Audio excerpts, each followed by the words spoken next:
Old-school coppers were expected to keep this kind of stuff to themselves. Some things I discussed with my wife, others I didn't. Some things I talked over with my mates, others I didn't. Mostly, I locked everything away in the depths of my mind, in that place every copper has, where he keeps things that will always just be for him or her to remember. Unfortunately, it didn't work. My nightmares not only continued, they worsened. It was towards the end of March. I'd been tossing and turning all night, waking up on the hour every hour, and I was dreading the buzz of my alarm clock. The temperature had been hovering around the high 30s the previous day, and nightfall had only reduced the heat by a few degrees. Summer was over, but the weather was still muggy, made worse by the fact that my bedroom was upstairs, where the heat had settled. I woke up, rolled over, and checked my alarm clock. 3 a.m. "Pete, are you okay?" my wife Sue asked me as she rolled over and cuddled me. "Yeah, darl, I am. You go back to sleep." I closed my eyes and tried to sleep. Many things I'd seen throughout my career played over again and again in my mind, until I finally drifted off. My youngest daughter and I were walking along a bitumen road that led to a railway overpass.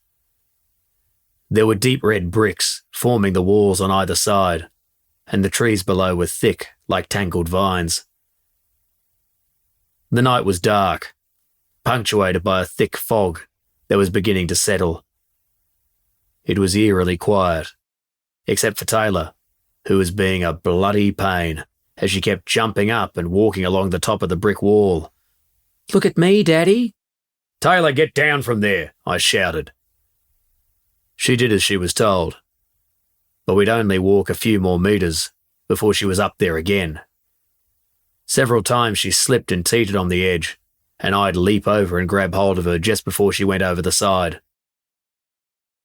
"Daddy, you can let go. I promise I won't go up there again," Taylor said sweetly and innocently as I put her down yet again.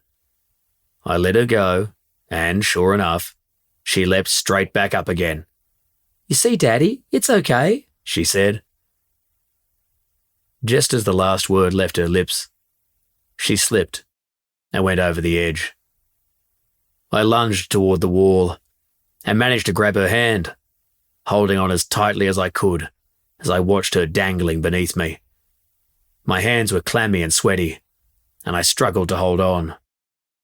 I mustered all my strength, tightened my grip around her wrist, and gave one final heave. But it was no use. Her wrist, and then her fingertips, slipped from mine, and she fell. Everything played out in slow motion as I watched her body land in a crumpled heap on the railway tracks below. It was deathly silent as I rushed from end to end of the bridge, desperately searching for a way to get down to my little girl. But the gnarled, twisted trees barred my way. The silence was suddenly broken by a distant rumbling, and I looked up to see an oncoming freight train.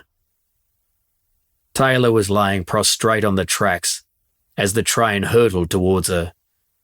The train's horn blared, and now I could see the driver, his face a mask of utter horror, as he tried absolutely everything he could to slow down the tons of steel under his control. Meanwhile, Taylor, despite her injuries, was struggling to rise to her feet, but just as she did, thump. The train struck her and continued on under the bridge. I searched frantically for any sign of my daughter, hoping against hope that she'd somehow managed to survive the impact. But once the train had passed, all I could see were Taylor's legs, arms, fingers and toes, strewn all over the tracks.